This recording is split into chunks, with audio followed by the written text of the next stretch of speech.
Bismillahirrahmanirrahim. Assalamualaikum warahmatullahi wabarakatuh. Suatu hari Rasulullah SAW naik ke atas mimbar.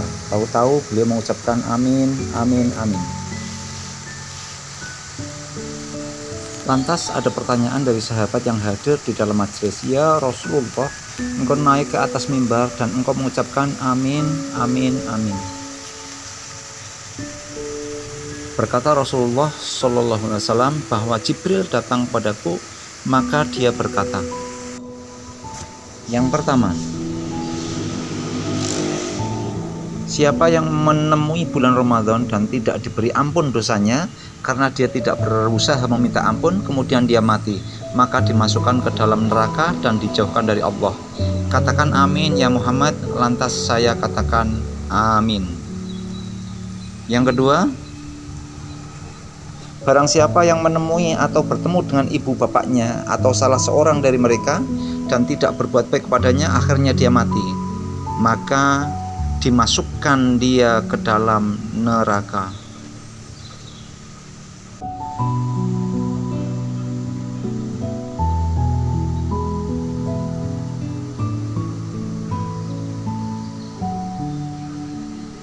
Dan dijauhkan orang tersebut dari Allah. Katakan amin ya Muhammad. Amin. Yang ketiga, ada orang yang mendengar namamu disebut oleh orang di dekatnya, kedengaran olehnya, tetapi dia tidak mengucapkan sholawat atasmu, maka mati dia dan dimasukkan ke dalam neraka dan dijauhkan Allah atas mereka. Katakan amin ya Muhammad. Amin. Ketiga hadis tersebut terdapat dalam kitab Irsyadul Ibad yang mencakup 3 persoalan. 1. Tidak memohon ampun sebelum Ramadan. Yang kedua, tidak berbuat baik kepada kedua orang tuanya. Yang ketiga, tidak tergerak hatinya untuk bersolawat kepada Nabi Muhammad SAW. Maka sebaiknya jika seorang memasuki bulan Ramadan,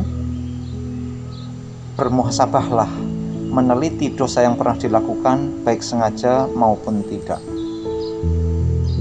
Segera mohon ampun kepada Allah jika dosa tersebut berkaitan dengan Allah. Dan jika dosa itu berkaitan dengan hak Adam, maka segeralah minta ridho dan mohon maaf atas dosa yang pernah dilakukan. Jika orang yang kita buat salah kepadanya telah meninggal dunia, maka doakanlah ampunan untuknya dengan ikhlas. Jika tidak mungkin kita memohon maaf karena efek negatif akan muncul jika kita meminta maaf, doakanlah dia kebaikan dunia dan akhirat. Masukilah bulan Ramadan tanpa dosa kepada sesama. Tinggal kita tenang beribadah kepada Allah tanpa beban yang dihantui oleh dosa dan kesalahan yang pernah kita buat. Sempatkan untuk bersilaturahim dengan orang tua jika keduanya masih hidup dan tempat kita berjauhan. Jika orang tua kita telah tiada, maka doakanlah, mohonlah ampun untuk keduanya. Bersedekahlah atas nama orang tua kita, lakukan ibadah atas nama mereka, dan berbuat baiklah dengan saudara orang tua. Berusahalah untuk selalu berlemah lembut kepada keduanya, jangan sekalipun berkata kasar kepadanya. Mohonlah keberkahan hidup dengan senantiasa berbakti kepadanya. Untuk selanjutnya,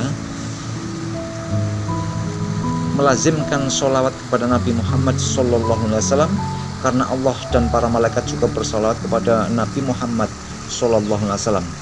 Apabila di dekat kita ada orang yang menyebut nama baginda Rasulullah, maka kita harus menimpalinya. Kita menjawabnya dengan mengucapkan sholawat kepada baginda. Karena jika kita tidak mau menjawabnya, maka kita menjadi orang yang sangat bakhil. Sholawat adalah doa. Sholawat yang kita lazimkan akan membawa pada kesuksesan hidup.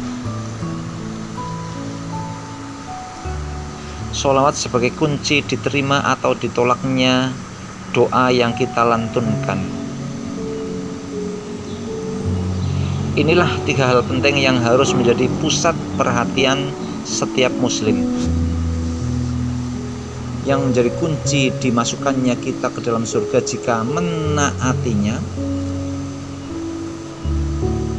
atau dimasukkannya kita ke dalam neraka jika kita menyelisihinya. Demikian yang dapat saya sampaikan.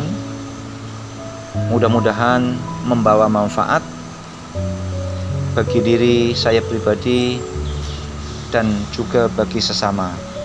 Amin ya rabbal alamin. Mohon maaf atas segala kekurangan. Billahi taufiq wal hidayah. Wassalamualaikum warahmatullahi wabarakatuh.